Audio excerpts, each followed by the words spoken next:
Bonsoir, mesdames, mesdemoiselles, messieurs. Je voudrais, avant qu'on commence, ouvrir une petite parenthèse pour faire appel à votre indulgence envers nos comédiens et comédiennes, ainsi que tous nos collaborateurs. Nous sommes tous des amateurs et avons donné notre 110% pour vous offrir cette performance ce soir. Merci de votre compréhension. Il nous fait grandement plaisir de vous présenter une pièce de théâtre, Meurtre et mystère. Cette investigation policière vous entraînera le temps d'une soirée sur la scène d'un crime. Vous pouvez y participer en essayant de trouver qui est le meurtrier. Nous sommes le 16 novembre 1912 dans les bureaux de rédaction du prestigieux journal Nouvelle à la Lune. Dans quelques minutes, à son arrivée au travail, la secrétaire, mademoiselle Jeanne Blanchon, découvrira son patron mort dans son bureau. Il semble avoir été tué de 2 projectiles d'armes à feu. Cette macabre découverte a semé la consternation et créé une grande agitation parmi les personnes déjà présentes sur les lieux, alertant ainsi le Delbuquet, c'est l'agent de police Delbuquet, qui déjeunait dans le petit café sous le journal. Il est donc accouru sur place et confiné toutes les personnes présentes dans la salle de conférence. Mais qui a donc pu commettre ce meurtre crapuleux? C'était un journaliste pas très honnête, ce cher Robert. Il avait beaucoup de gens qui désiraient sa mort. Toutes les personnes de son entourage sont suspectes.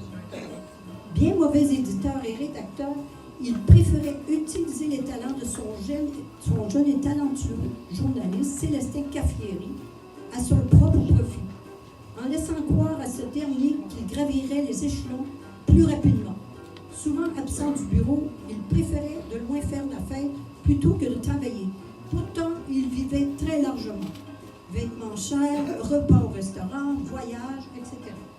Plutôt optimiste, Robin Mortensen était davantage maître chanteur qu'éditeur. Il prenait plaisir à découvrir les petits et grands travers des gens, de préférence les personnalités publiques, pour leur soutirer de l'argent sur la menace de les publier.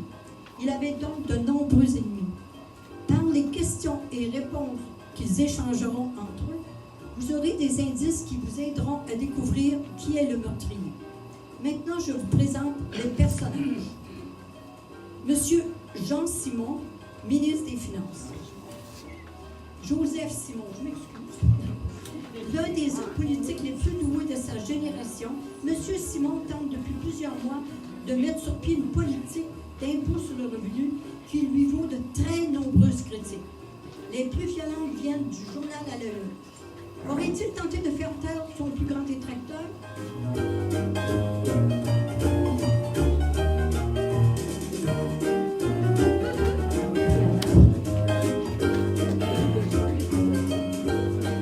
Je suis Joseph Simon, ministre des Finances. Comme beaucoup de gens le savent maintenant, je tente d'instaurer une politique d'impôt sur le revenu qui sera profitable à toute la société. Malheureusement, Robin Mortensen, par l'entremise de sa publication, me livrait une guerre impitoyable, totalement infondée, et surtout une guerre que je ne mérite pas. Heureusement, ma délicieuse femme Gabrielle est là pour m'épauler. Elle est tellement brillante.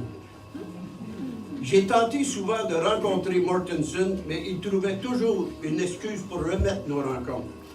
Je ne dirais pas que c'était un imbécile, car je suis un politicien respectable, mais... Bonne soirée. Mademoiselle Jeanne Blanchon, secrétaire de la victime. Cette dévouée secrétaire semble posséder de bien minces compétences professionnelles. Les dossiers s'accumulent, elle égare les numéros de téléphone. Les autres employés chuchotent qu'elle devrait son emploi qu'à ses talents naturels. Serait-elle une tueuse sous ses airs innocents?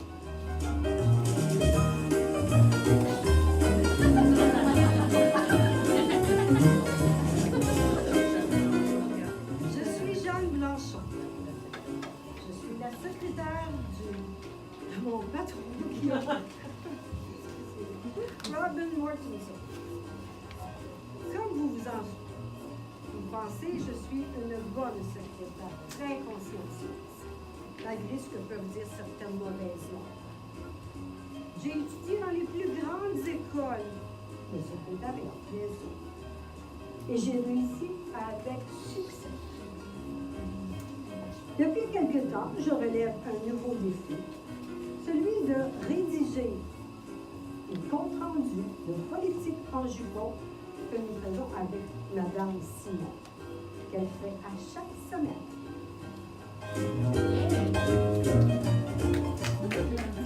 Monsieur John Moore, l'homme d'affaires anglais.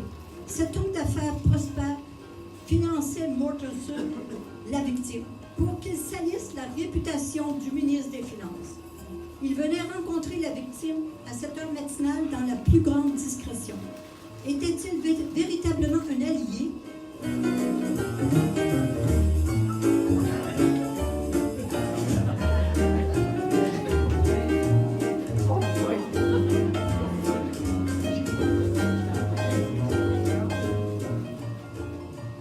Je suis John Moore, président, directeur général de la Société d'Outre-Manche. Comme tout le monde le remarquera, je suis d'origine aristocratique anglaise. Je suis né en Angleterre. Quelle belle country! Mon compagnie, il fait l'import-export. Monsieur Mortensen était un client chez nous. Je voyage beaucoup. J'ai plein d'amis importants dans le high society, comme on dit ici. J'ai des relations. Bonsoir.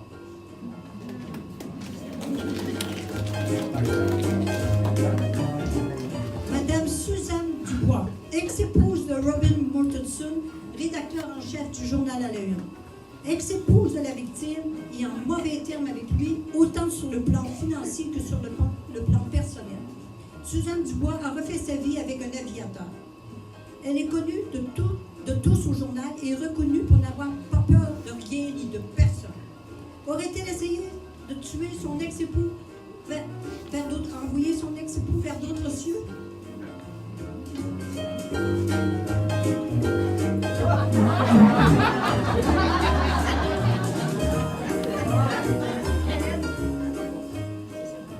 Je suis Suzanne Dubois, ex-conjointe de Robin Mortensen.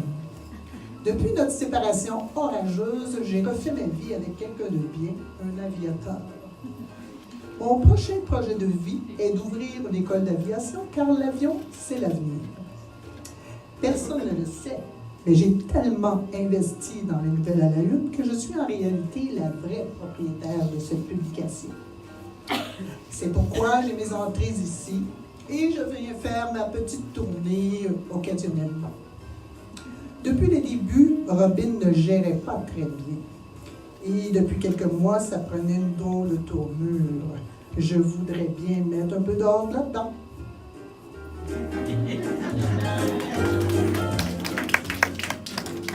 Madame Gabrielle Simon, épouse du ministre des Finances.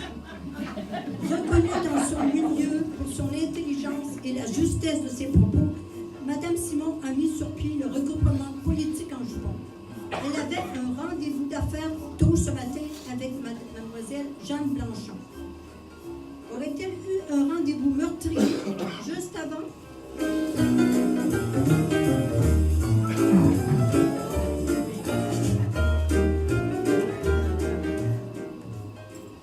Bonsoir, je suis Gabrielle Simon, épouse du ministre des Finances. Comme vous le verrez, je suis très dévouée à la cause de mon extraordinaire mari. C'est pourquoi, avec mes modestes moyens, j'ai fondé Politique en jupon, visant à faire la promotion de ces idées extraordinaires de politique. Et ça marche auprès des femmes. Avis à vous toutes, mesdames. Si cela vous intéresse, bien entendu, notre prochaine réunion sera demain soir au Petit Café Bistrot, juste en bas. Vous êtes toutes les bienvenues.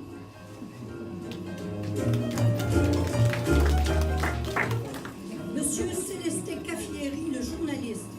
Ce jeune journaliste, opportuniste, talentueux, mais est très ambitieux, aimerait un jour être le rédacteur en chef du Nouvel à la Une. Aurait-il fait disparaître son patron?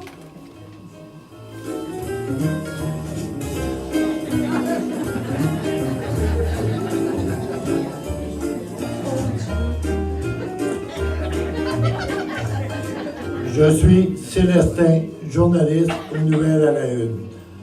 J'aime beaucoup mon métier et j'aimerais donner à ce journal une nouvelle direction plus informative et moins sensationnaliste.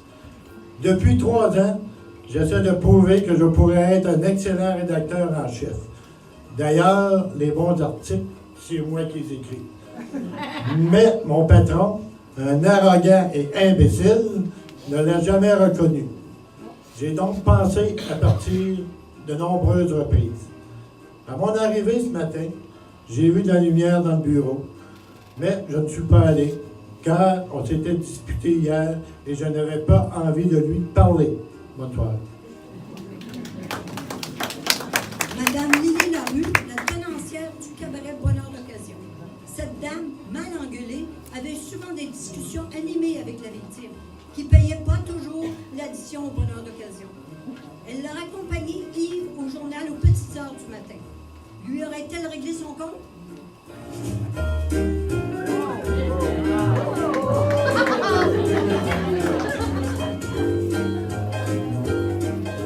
Je suis Lily Larue, la tenancière du Bonheur d'occasion.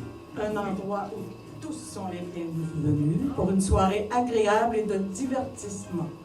Mon cabaret est très populaire auprès des personnalités publiques qui y trouvent beaucoup de discrétion. Mais n'allez pas penser que mon cabaret est une maison close. C'est sûr, mes filles sont affectueuses, mais il ne se passe rien de scandaleux. D'ailleurs, la brigade des mœurs n'y est jamais venue. Alors, Morteson, un drôle de type, arrogant, prétentieux. Quand il n'est pas sous, il ne parle que de son journal, bla bla bla, d'un ennui mortel. L'autre nuit, la nuit dernière, je l'ai trouvé ivre et je l'ai ramené ici à son bureau. Voilà. Madame Lola, danseuse de Baladi au Bonheur d'occasion.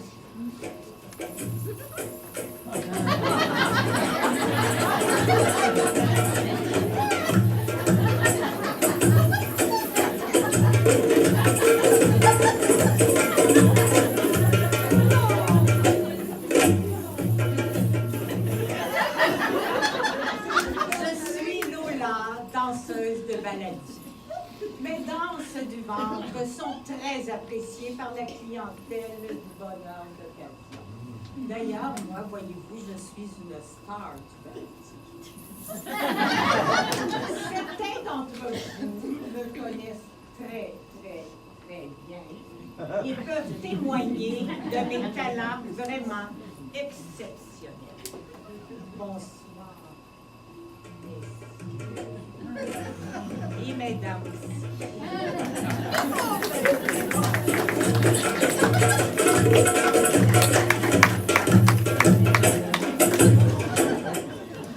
Madame Natacha, danseuse de Cancan au Bonheur d'occasion.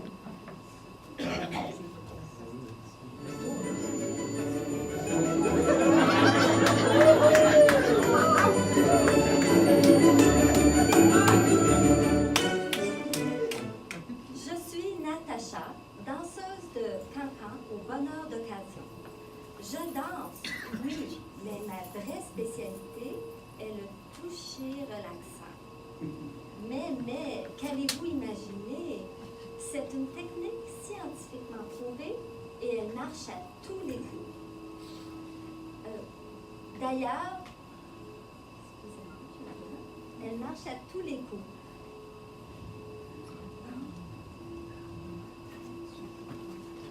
À tous les tours. D'ailleurs, messieurs, mesdames, si vous êtes un peu tendus, faites appel à moi. J'ai des doigts de fée. N'est-ce pas, Madame Lily? C'est pour ça qu'elle m'a engagée.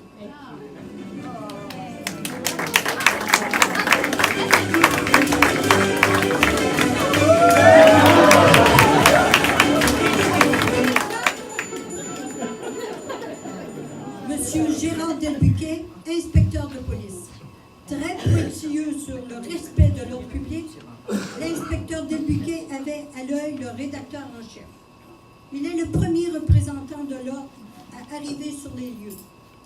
Surveillait-il trop étroitement la victime?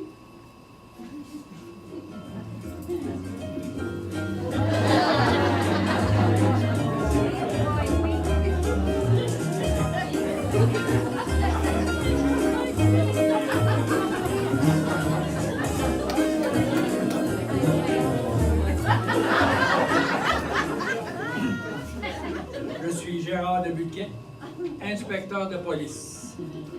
J'aime beaucoup mon métier et faire respecter l'ordre public est la mission de ma vie. Ma carrière progresse bien et j'espère obtenir une promotion grâce au travail exceptionnel visant à démasquer l'assassin qui se cache parmi eux. Bientôt, on m'appellera commissaire divisionnaire Delbuquet. La loi, c'est moi.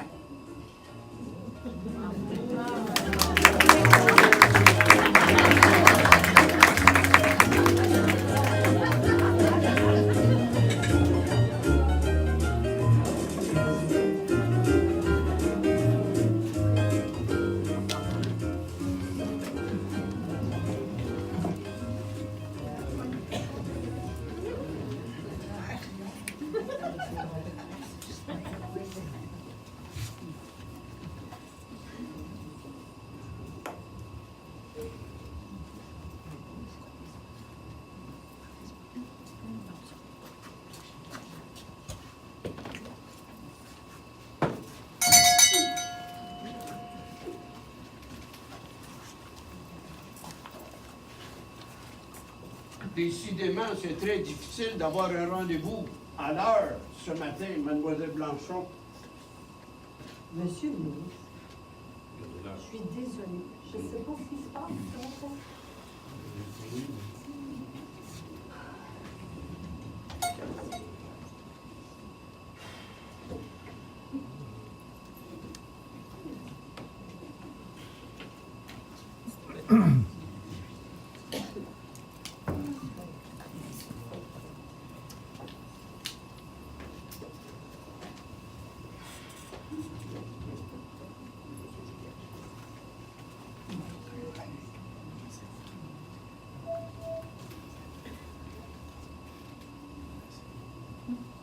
Tiens, c'est bizarre.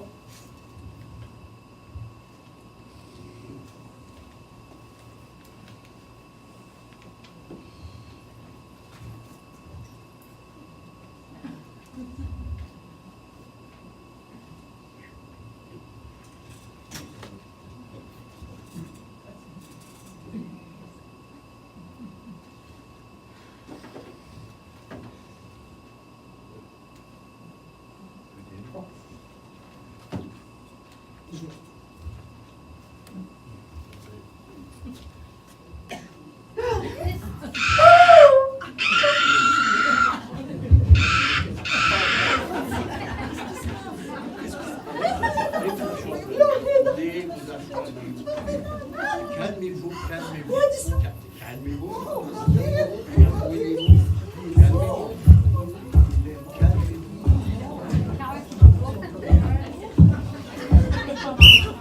Dégagez, dégagez, dégagez! Qu'est-ce qui se passe ici? Qu'est-ce qui se passe ici, Mme Dancha? Il y a du sang! Il y a du sang, là! Mon patron!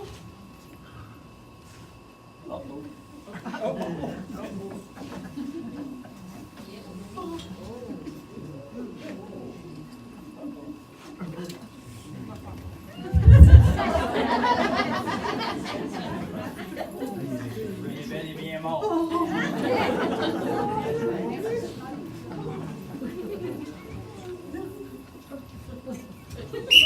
S'il vous plaît, on ne sort pas d'ici. Il y a un drame ici, un meurtre. Je vais prendre l'affaire en main en tant qu'inspecteur compétent que je suis. Une excellente brute, vous voulez dire? Franchement, monsieur l'inspecteur, Qu'est-ce qui vous a pris de me traîner par le collet dans l'escalier et de me brutaliser? Moi, un honnête journaliste qui venait juste faire mon ouvrage, je ne savais pas que mon patron venait de se faire tuer. À voir la vitesse que vous avez dévagué l'escalier, vous sembliez très, très pressé de quitter les lieux, monsieur le journaliste. Moi, je trouve ça suspect que quelqu'un se sauve en courant quand un crime vient d'être commis. L'avez-vous vu? C'est pourquoi que je vous ai ramené en haut, en attendant d'éclaircir cette situation. Maintenant, débutons l'enquête. Monsieur le ministre, que faisiez-vous ici de si bonne heure? Vous êtes arrivé vraiment, vraiment tôt, puisque j'étais en bas dans le petit bistrot. Je ne vous ai pas vu passer. C'est étrange. À la quantité de vin blanc que vous avez dû prendre pour le déjeuner, S'il vous plaît. cela ne me surprend guère. S'il vous plaît. Ça, c'est personnel. Mais pour répondre à votre question, j'étais venu rencontrer le rédacteur en chef simplement pour discuter. Après tout ce qu'il disait sur moi, ce n'est un secret pour personne que nous avions des choses à régler. D'accord. Voilà. Toi, ma chérie, tu ne m'avais pas dit que tu avais rendez-vous avec lui également. Sinon, je t'aurais attendu. Je ne t'aurais pas laissé partir toute seule. En fait, mon amour, je venais plutôt voir mademoiselle Jeanne Blanchon concernant le procès verbal de notre réunion politique en Jupon d'hier soir. N'est-ce pas, ma chère? Vous ne me dites surtout pas que vous l'aviez oublié. Mais non, je ne vous avais pas oublié. Je ne savais. Je ne suis quand même pas une tête de Lina. Je vous attendais. Mais voyez-vous, avec toute cette agitation qui se passe ici ce matin, Calmez-vous. Calmez-vous. savez-vous que je viens de trouver mon patron mort sur son bureau gisant sur son sang? Excusez-moi. Madame Lily, peut-on savoir ce que vous faites ici ce matin, si tôt? Je m'excuse si j'ai l'air de vous soupçonner, mais j'ai eu l'impression que vous vous étiez par la porte arrière. Auriez-vous quelque chose à cacher? Absolument pas. Vous êtes tellement confuse. Je ne tentais pas de me sauver. Je venais simplement rencontrer ce merveilleux journaliste concernant une information que j'avais à lui donner pour une nouvelle qui paraît très intéressante. Madame Dubois. Vous qui avez vos entrées à la une et que vous pouvez circuler comme vous voulez, auriez-vous arrivé plus tôt le matin pour vous débarrasser de votre ex-conjoint? Il est de notoriété publique que vous et lui, vous étiez comme chien et chat et que vous montiez fort. Franchement, madame, surveillez votre langage. Je ne suis pas venu ici pour le tuer, mais pour discuter avec lui de choses privées. Un sujet désagréable, il était question d'argent encore. Le sujet à ne pas parler avec Robin. Mais je n'ai pas à m'étendre sur mes ennuis avec mon ex-époux. Ils sont trop nombreux. Parlons plutôt de vous, Monsieur Moore. Pouvez-vous nous expliquer ce que vous êtes venu faire au Nouvel à la Une? Je ne savais pas que mon mari avait des amis anglophones. En fait, pour être franche, j'ignorais qu'il avait des amis tout court. Bien en fait, M. Mortensen et moi, on se rencontrait très souvent. On élaborait des projets together.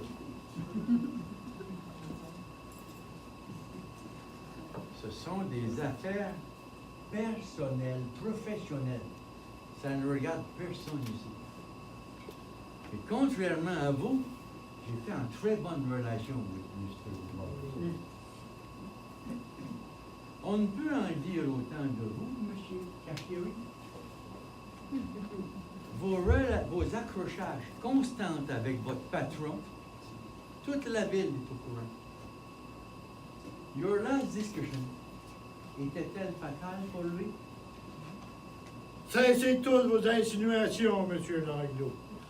C'est vrai que moi et mon patron, nous n'étions pas toujours du même avis, mais ce n'était pas une raison pour l'assassiner.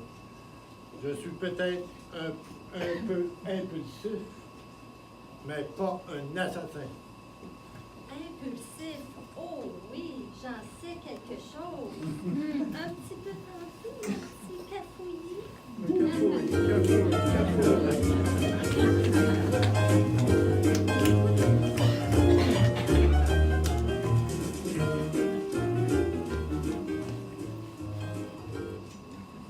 Mademoiselle Blanchon a découvert son patron mort, M. Maurice Mortensen, assassiné en arrivant à son travail au bureau. Le matin du 16 novembre 1912, tous les gens présents se soupçonnent les uns les autres, ainsi qu'ils ont tous une bonne raison de tuer Mortensen.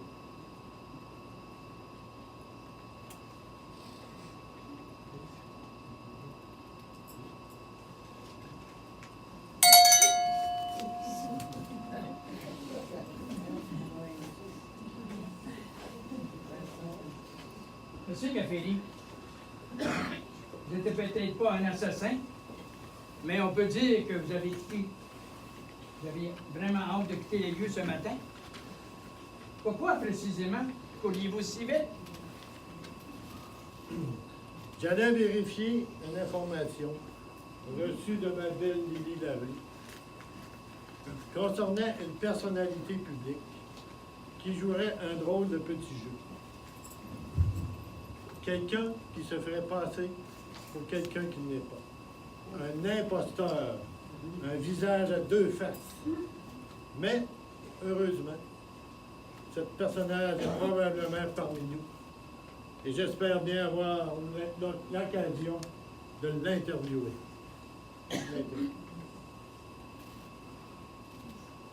Madame Suzanne, non,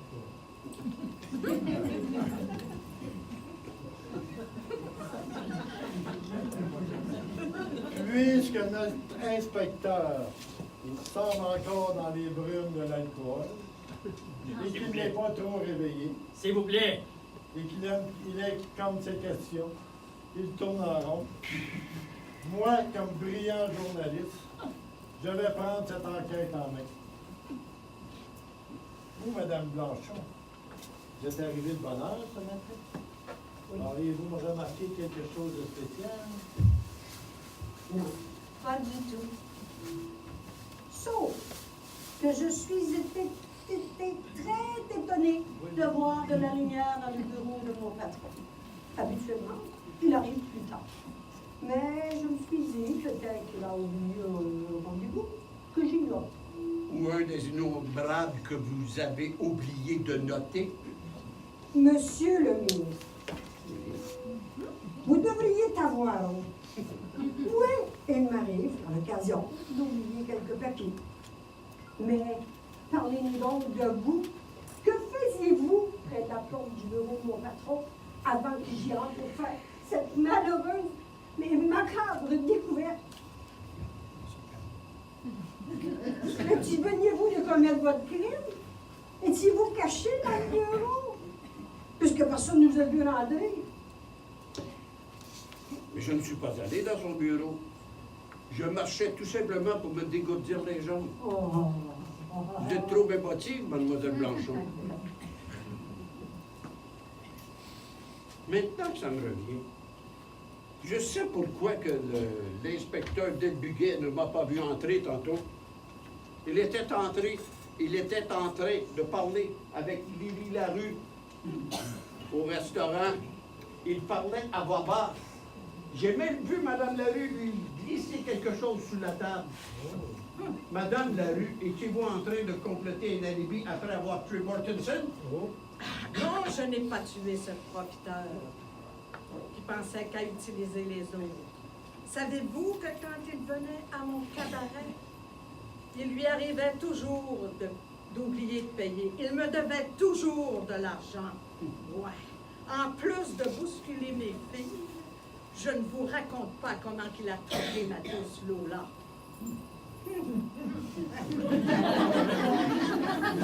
Moi, je vais vous dire ce qu'il m'a fait. Il a été très, très méchant avec moi. Il m'a fait mal. Il m'a bousculé. Il m'a serré le poignet à plusieurs reprises. Tout ça parce que j'avais arrêté de danser. En plus, il était ivre, puis littéralement couché sur la table. Alors, je peux vous dire, j'ai encore des Pauvre petite Lola. Elle a eu besoin d'un bon massage relaxant. Après, elle était comme une neuve. Heureusement que j'étais là. Vous agissez en politicienne, madame, en tentant d'esquiver la question. Répondez-moi, que faisiez-vous avec Del Buguet? Je ne complétais pas avec l'agent Delbuquet.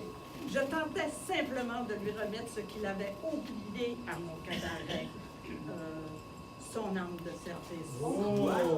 Son âme de service. Oh. En Angleterre, les policemen n'oublient pas leurs âmes de service partout.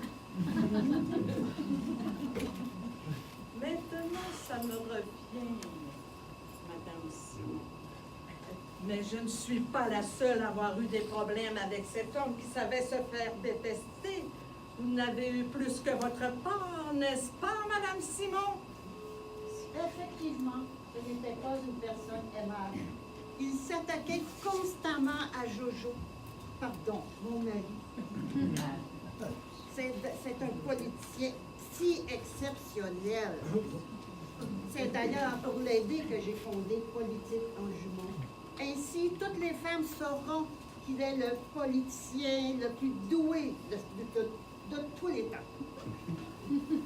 Malheureusement, Mortenson a toujours refusé de publier les comptes rendus que j'écris, fort intéressants, avec Mademoiselle Blanchon. Peut-être que vous n'avez pas choisi la bonne personne pour vous aider à rédiger. Monsieur Moore, plutôt que de dire des sottises, c'est bizarre. Rappelez-nous donc le nom de votre entreprise. C'est bizarre, je ne m'en rappelle pas. Pourtant, je connais beaucoup de gens du domaine des affaires.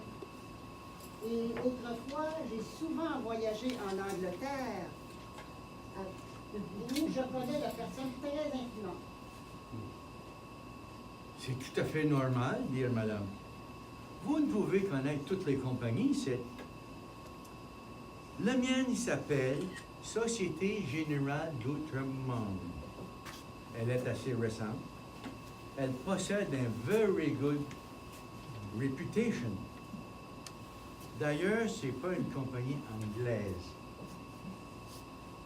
Changeons de propos.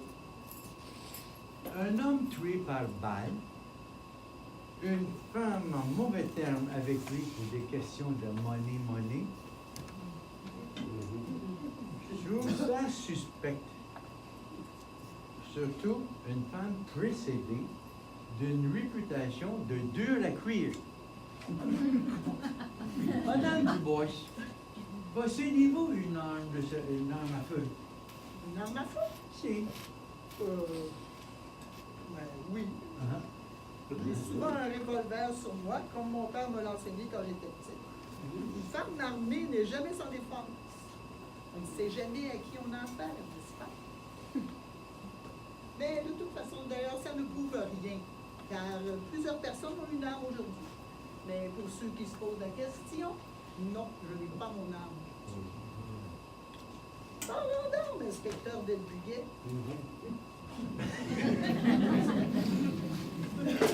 L'histoire de votre arme de service liée au bonheur d'occasion me paraît totalement ridicule et très suspect.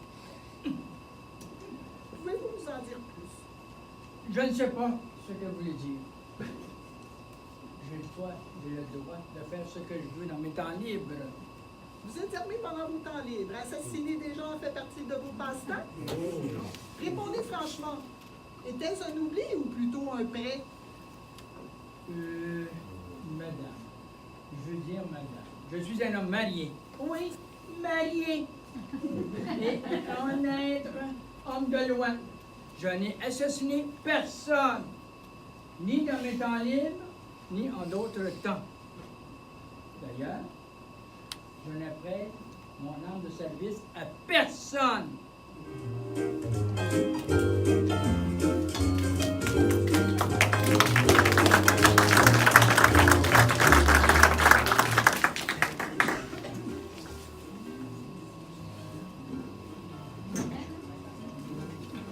Vous avez constaté que la secrétaire mademoiselle Blanchon n'est pas très compétente dans son travail et que l'inspecteur du ville a un gros penchant vers la bouteille.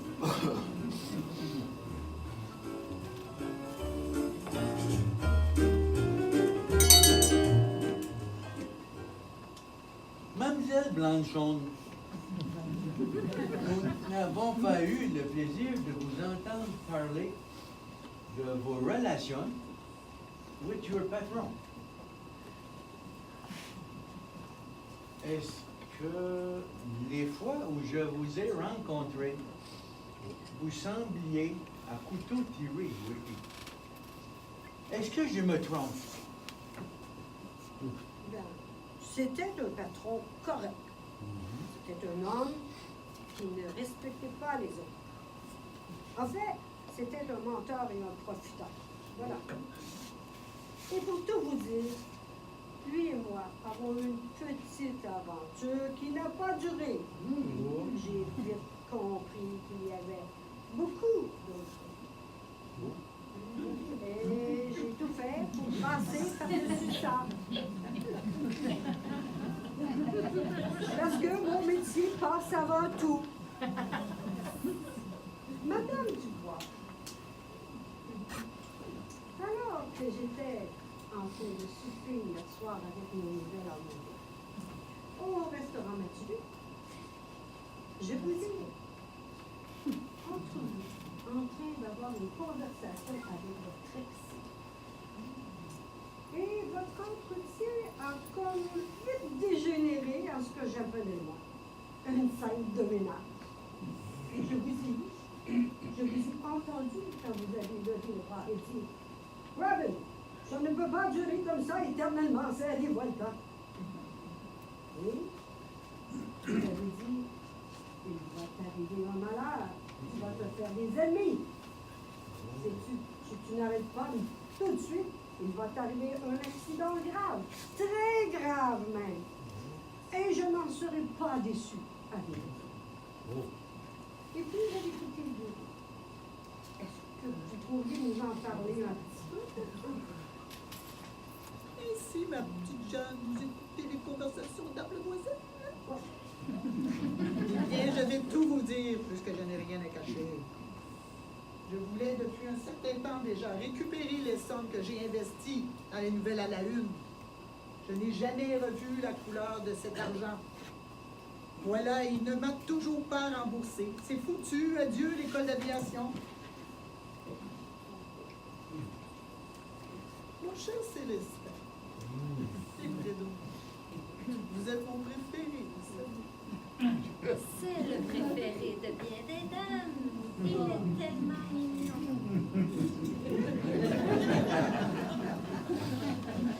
Il y a un moment déjà que vous voulez devenir rédacteur en chef. Et honnêtement, je crois que vous feriez un bon travail. Mais afin de dissiper tout soupçon, jurez-moi que vous n'avez pas tué Robin pour vous venger parce qu'il a saboté le magazine que vous aviez démarré il y a quelque temps. Comment n'a pas lui en vouloir? Parce qu'il a agi avec grossièreté. Ce journal, c'est toute ma vie. Mais j'ai été obligé de quitter et de revenir au journal sous la direction de Mortenson. C'était ça qui me l'ont choisi de faire. Ça, je lui pardonnerai à jamais, jamais, jamais. Mais je ne l'ai pas tué. Je ne suis pas violent. Vous le savez bien, Madame Suzanne. Monsieur Simon, Avant-hier, vous êtes venu voir mon patron et je vous ai vu partir complètement enragé. On dirait que vous étiez quasiment prêt à tuer. Est-ce que ce serait cet article de journal qui en serait la cause?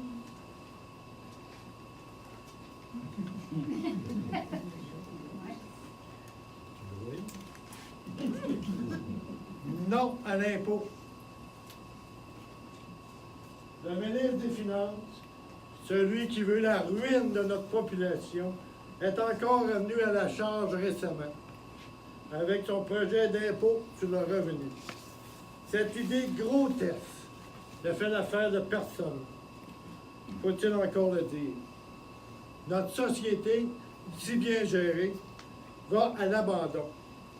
Citoyens, tous derrière moi, faisons front commun contre l'ennemi public numéro 1, Joseph Simon. Seriez-vous passé à l'acte ce matin, M. Simon? Jamais d'avis. Je suis un politicien respectable. On ne peut pas en dire autant de toutes les personnes ici. Il est vrai que cet article et tous les autres nombreux torchons qu'il a écrits sur moi me nuisaient dans ma carrière. Mais je n'aurais pas tué Mortensen. Pour moi, tout passe par la discussion civilisée, même si les agissements de cette racaille étaient révoltants.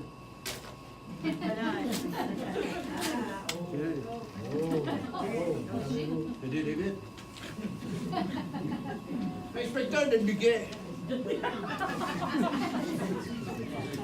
je suis intrigué. Je suis intrigué que... Je suis intrigué qu'un homme comme vous fréquente un endroit comme le bonheur d'occasion. Je dois admettre que cela me déçoit un peu. Et c'est un peu maladroit de votre part, je veux dire par rapport à votre carrière. Non, mais quoi encore? Toutes sortes de gens viennent à mon cabaret, même des ministres. La dernière fois que l'on vous a vu, vous n'aviez pas de l'air si dégoûté, espèce de gigolo.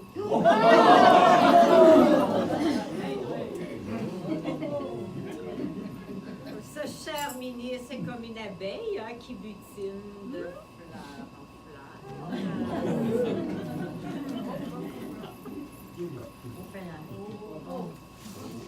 Mêlez-vous donc vos affaires. J'ai le droit de rencontrer qui je veux, quand je veux. Commencez-vous à être nerveux, monsieur le ministre? Tentez-vous de salir tout le monde afin d'oublier que vous avez peut-être fait disparaître Robert Mortensen? Non.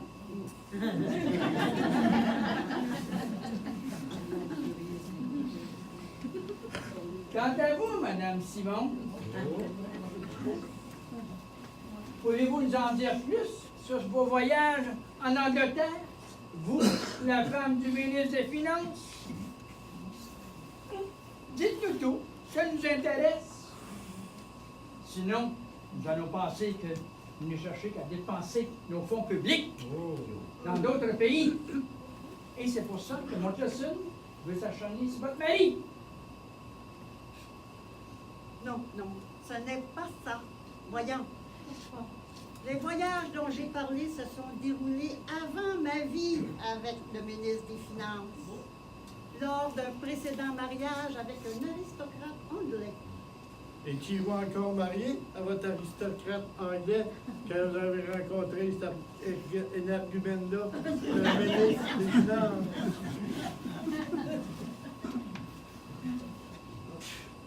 Ah, Madame Lily, Oui. vous sembliez avoir une relation trouble avec la victime. D'un côté, vous le détestiez pour toutes les raisons que vous nous avez données. De l'autre côté, vous l'acceptiez chez vous comme client allant même jusqu'à le raccompagner ici lorsqu'il était ivre. Ah, mais oui! Vouliez-vous le convaincre de vous rembourser avec l'arme de service que l'inspecteur avait oublié d'envoyer à l'histoire? Vous dites n'importe quoi, autant que dans vos réunions idiotes de politique en guenilles, où l'on m'a refusé l'entrée. Politique en jupon. C'est un regroupement de femmes respectables, honorables, intelligentes et ayant de la classe, ma chère. Il n'est pas nécessaire de posséder des qualifications exceptionnelles pour faire de la politique, ni même pour être la femme d'un politicien, madame.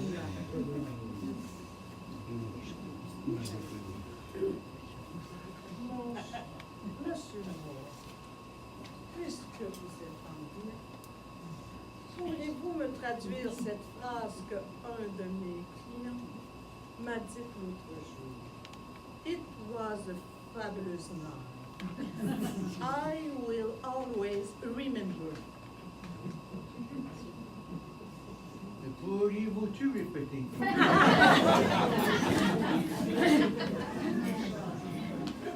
It was a fabulous night. I will always remember. Oh, votre anglais est tellement épouvantable.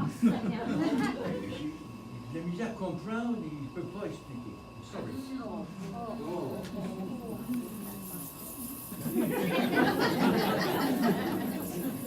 Eh bien, voyons, Monsieur Moore, il me semblait que vous étiez pas mal plus doué que ça en langue. Que se passe-t-il, mon Johnny chéri?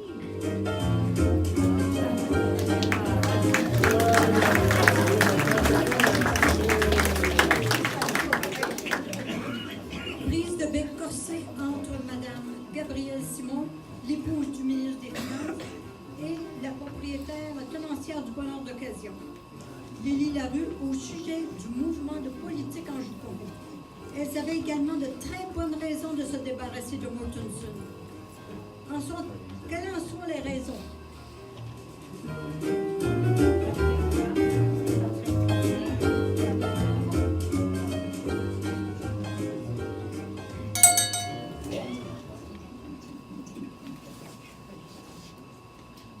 Mon cher Céleste, puisque vous vous dirigez lentement mais sûrement vers le fauteuil de rédacteur en chef, auriez-vous l'intention de vous créer autant d'ennemis que Mortensen?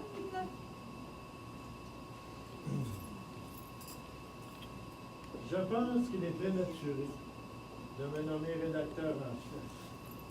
Du moins, pas avant avoir quelque chose.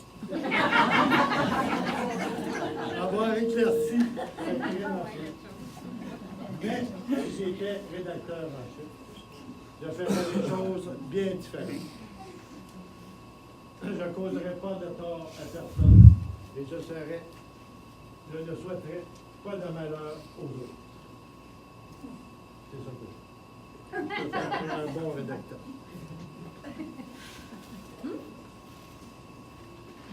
Madame Suzanne, saviez-vous que votre mari possédait deux comptabilités au journal?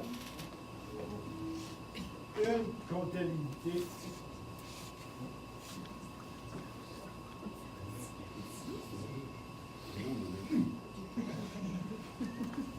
comptabilité complètement déficitaire, qu'il vous montrait bien sûr, et un autre beaucoup plus reluisant, qu'il gardait pour lui. Quoi? Oui. Ah, l'hypocrite, je savais qu'il me cachait quelque chose. Cet homme était impossible. Regardez comment il me traitait, moi, qui était son ex-époux. Lui qui a tout eu grâce à moi, grâce à mon argent. S'il n'était pas déjà mort, eh bien, je le tuerais.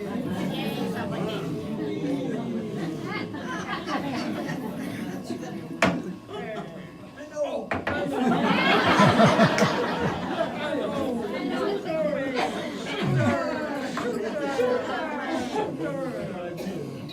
ça fait bien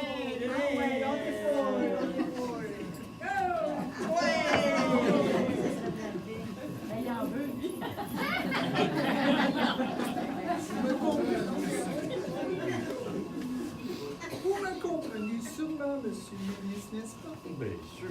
Vous qui avez tant de choses à discuter avec lui. À propos, avez-vous vraiment rendez-vous ce matin? J'ai regardé hier son agenda et je n'ai pas vu de rendez-vous de prévu ce matin. Je suis étonnée que vous affirmiez le contraire, à moins que ce ne soit pour justifier votre présence ici. Quoi? C'est la deuxième fois que cela se produit. Décidément, cet homme n'a aucune parole. Si vous étiez la femme, monsieur le ministre, vous auriez réalisé depuis longtemps que beaucoup d'hommes n'ont aucune parole.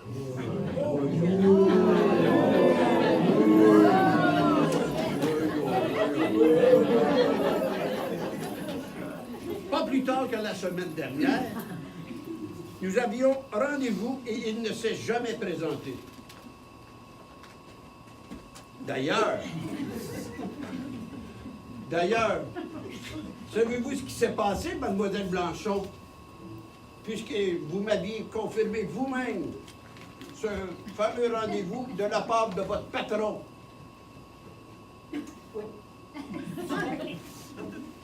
C'est que ce matin-là, il est arrivé un petit accident.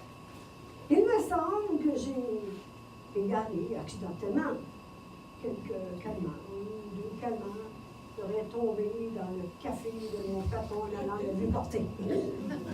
C'est que, habituellement, je les place ici. Tout à fait là.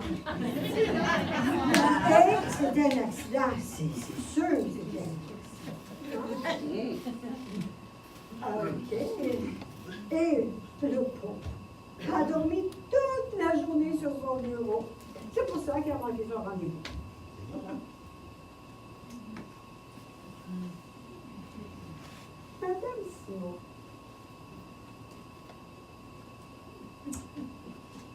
À part le fait que mon patron faisait tout son possible pour salir la réputation de votre mari, par la même occasion, aurait-il eu quelques répercussions sur votre réputation vous-même? Voilà. Qu'en dites-vous? Parlez-nous encore un petit peu. C'est-à-dire que, enfin, cela remonte à l'année dernière, lors de la grande soirée donnée en l'honneur de mon mari, à sa nomination de ministre des Finances. Mortenson était présent à titre de journaliste. Il m'a fait des avances que j'ai refusées, bien entendu. Il a insisté et je l'ai giflé. Oh! Oui. Il a été très humilié et depuis, il laissait entendre à tout le monde que j'étais une femme facile. Oh! Inspecteur, j'ai vu récemment dans le Nouvel à la une drôle de petite bande dessinée. C'était amusant. Ça s'appelait L'agent buvant.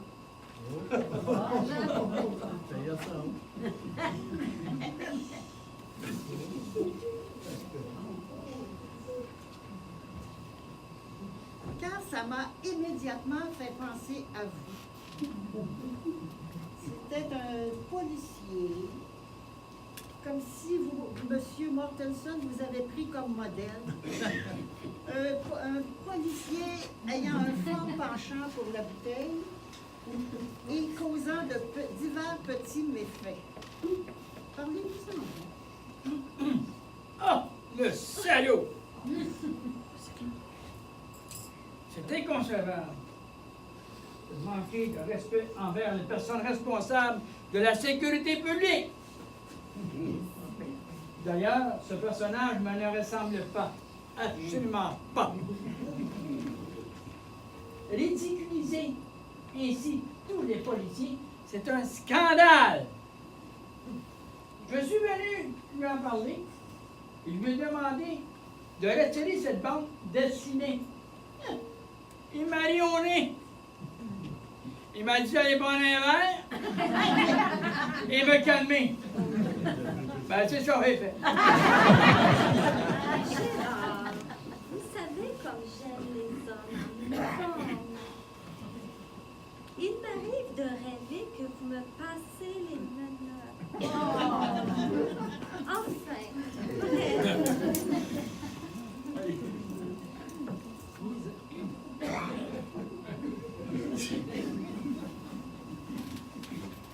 Monsieur Moore, lors d'un bref coup d'œil que j'ai pu jeter sur la scène du crime, j'ai remarqué que la victime avait ceci à la portée de la main.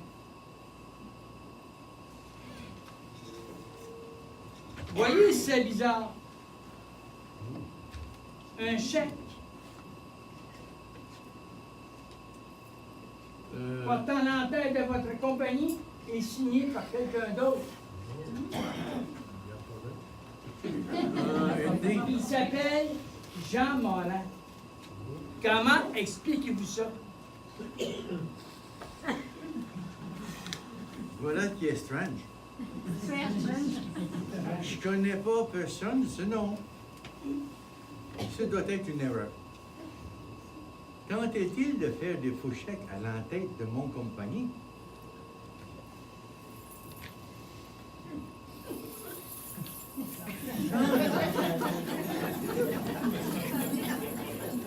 Johnny, votre accent est tellement craquant. J'ai oublié de quel pays vous venez déjà. Je viens de l'Angleterre. Oh, l'Angleterre. Oh, Si.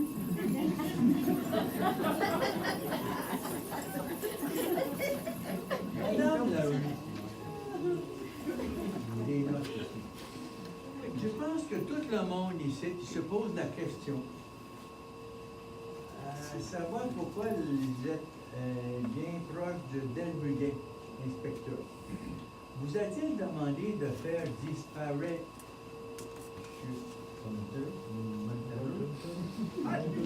en échange d'une protection bienveillante de sa part sur votre établissement? On pourrait comprendre que jamais la police d'Immerse a débarqué chez vous. Bon, je vais vous le dire. Il fallait bien que ça se sache un jour ou l'autre. Voilà. Gérard est mon frère. Oh. Il fallait bien que j'aide mon petit frère, bordel!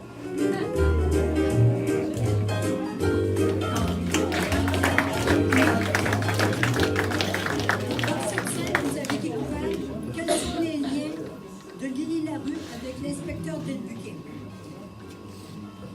Ce qui nous fait comprendre bien des choses.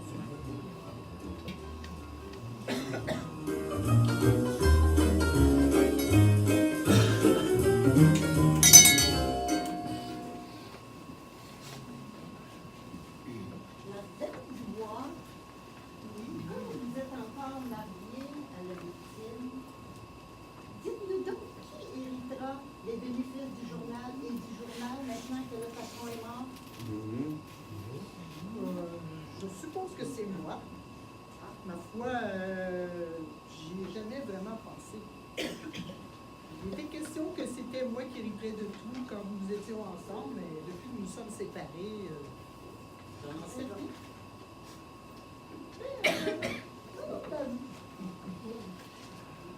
Vous aidez votre frère dans sa carrière en échange de sa bienveillance envers votre établissement. Cette histoire est sans intérêt. Si vous nous disiez plutôt la vérité en avouant que vous avez emprunté l'arme de votre frère et que vous avez tué mon ex-époux, allez, dites-nous tout. Non, je n'ai pas tué ce profiteur, ce dégénéré qui se croyait tout perdu. Il brisait du mobilier dans mon établissement. Il était grossier avec tout le monde. En plus, il me devait toujours de l'argent et il m'en doit encore. D'ailleurs, ce salaud tentait toujours de faire chanter mon frère. Continuez, ça devient intéressant. Et puis merde. Gérard vient à l'occasion rencontrer quelqu'un à mon cabaret. C'est le seul endroit où ils trouvent la discrétion dont ils ont besoin. Seulement, Mortenson les a vus un soir. Ah, il vient chercher un peu d'affection qu'il ne trouve pas chez lui. Il ne fait rien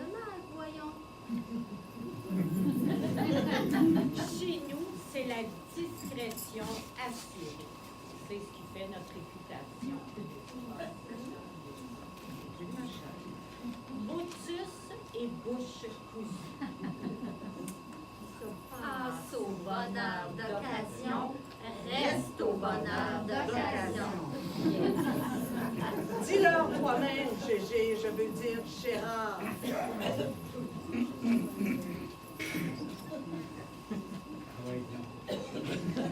Imaginez mon désarroi. C'était la fin de ma carrière. Mortensen m'a offert de ne rien dévoiler de mes rendez-vous galants. Si je fermais les yeux sur certains de ses agissements. Par exemple,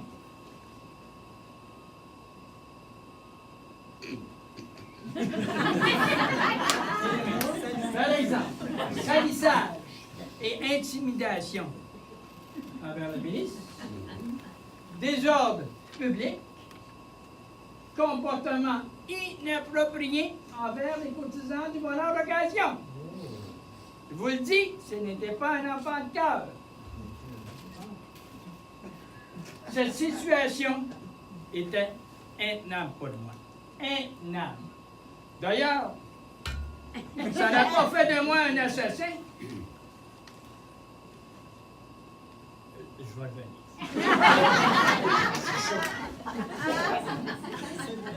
C'est la seule tâche que j'ai à mon dossier, je le jure.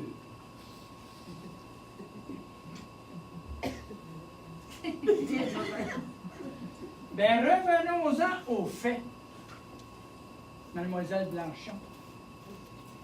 Où vous procuriez-vous vos calmants? Et surtout, pourquoi n'avoir mis deux dans le café de votre patron? Vouliez-vous en échapper 3 ou 4? Question qui donne très longtemps. Pas du tout. Pas du tout. C'est Célestin qui m'en procure. J'étais tellement malheureuse après cette histoire d'amour avec lui qu'il a mal tourné.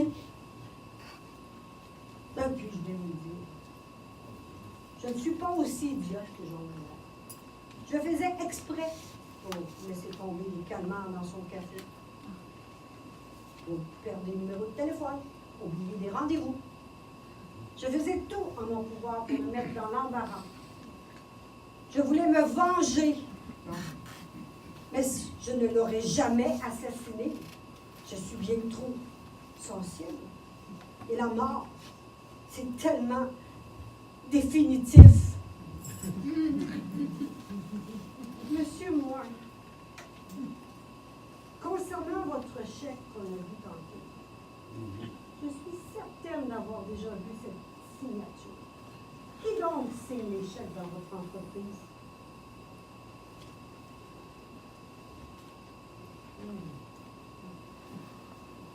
Ah, puis zut. Je m'appelle pas Jean Moore. John Moore.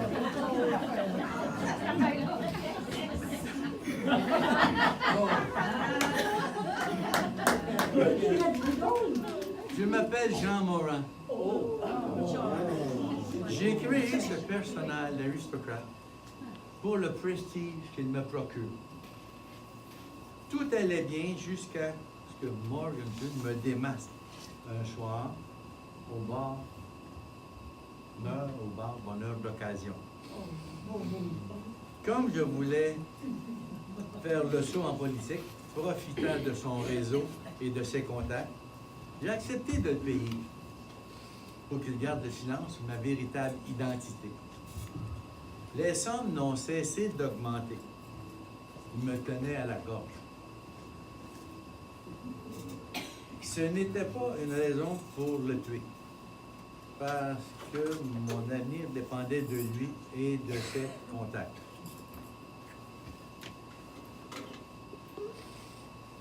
On peut en dire autant de vous, Monsieur Simon. Pouvez-vous nier le fait que la mort de Mortensen vous arrange parfaitement dans votre carrière? Je dois admettre que sa mort met un terme à cette intrusion dans ma vie professionnelle, à cette abominable campagne de salissage. D'autres que moi auraient tenté sûrement de se faire justice eux-mêmes. Cependant, être accusé de meurtre porterait un dur coup à ma carrière. Je ne suis pas aussi dérangé que vous, M. Moore ou Morin. Monsieur Caféry, maintenant que votre patron est mort, c'est l'occasion rêvée de prendre sa place. Avec l'aide de son ex-femme et de Mademoiselle Blanchon, vous avez le poste de rédacteur en chef, elle récupère son argent, Mademoiselle Blanchon s'assure l'amour, du moins, c'est ce qu'elle croit, et garde son poste. Il y a peut-être plusieurs assassins. Vous êtes tous les trois gagnants. Il y a peut-être plusieurs assassins, finalement. Allez pas.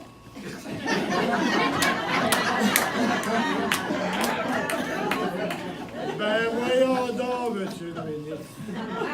Je n'ai jamais cherché la mort de mon patron. Encore bien moins avec des complices. Vous êtes bien mal placé pour me porter des accusations, mon cher ministre. Vous qui fréquentiez une femme mariée, vous étiez encore marié.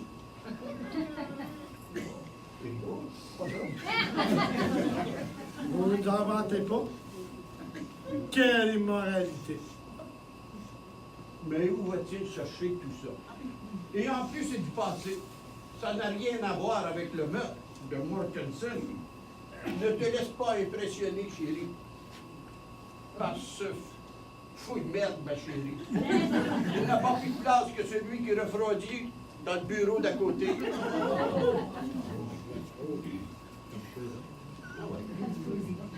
Parlant d'immoralité, Madame Simon, ce matin, en arrivant au bureau, j'ai trouvé par terre une lettre. Une lettre que je pense qui vous appartient. J'avais entendu dire que mon patron voulait faire une nouvelle chronique qui s'intitulait « Ma vie avant d'être riche et célèbre ». Alors, cette lettre est destinée à vous. Pourriez-vous vous lire ça? Jojo, mon bel amour, nous ne pourrons plus cacher longtemps ce feu qui nous dévore. Nous risquons d'être découverts à tout moment. Quand serons-nous enfin libres de vivre cette passion au grand jour? Je veux te voir le plus vite possible. Viens me rejoindre dès ce soir. Je t'attendrai à notre endroit secret. Signé Your Love G. Oh, une lettre d'amour que G a écrit à Jojo. Qui est Jojo? Qui est G? Your Love. Ça ne veut rien dire du tout. Et il voulait faire une chronique avec ça? C'est plutôt du journaliste de vaudeville que du journaliste sérieux, quant à moi. Je comprends que vous ayez pu penser à faire disparaître votre patron et prendre sa place.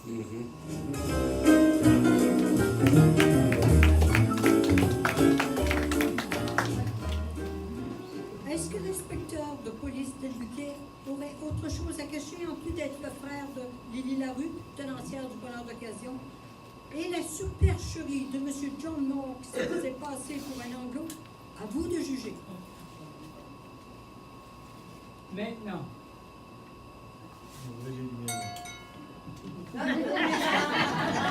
maintenant que j'ai suffisamment d'informations pour compléter cette enquête, demeurez ici.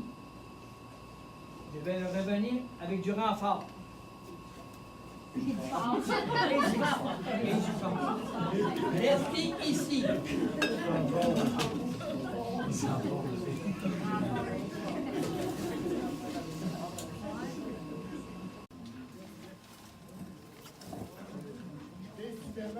J'ai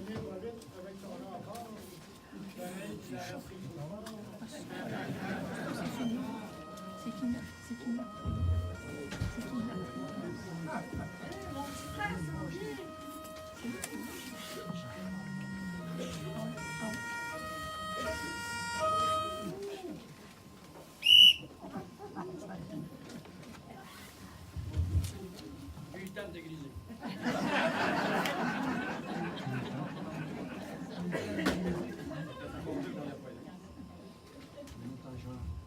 Après beaucoup de questionnements, de recherches et d'investigations, il y a un peu de boisson.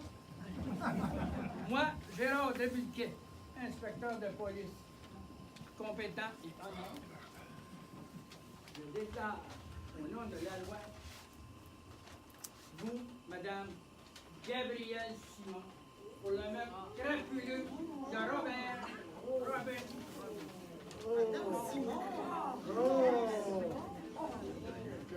Oh, vous faites sûrement une erreur. Oh non. Gabriel, mon amour, qu'est-ce que tu fais? Pardonne-moi, Jojo.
Mais le tirage ne sera pas fait ce soir parce qu'on ne divulguera pas le point. Ça va aller à demain. Mais vous pouvez inscrire puis nous remettre le bulletin. Cécile et Clémence vont ramasser les bulletins avec les crayons.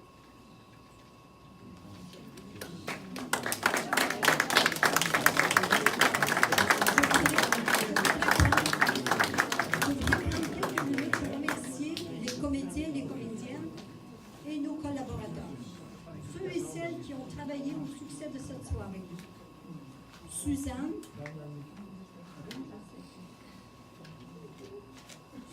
le metteur en scène, John pour le son et la musique avec l'aide de Sébastien Boulet, Jean-Charles, éclairage et micro, Roger pour les photos et affiches, Paul également pour les photos, Lita pour les merveilleux décors, Linda, l'artiste peintre du Lakeshore qui a fait les enseignes, Cécile, Simon et Clémence, hôtes et hôtesses, Christian et Luc, les portiers. Merci à tous ceux et celles qui nous ont fourni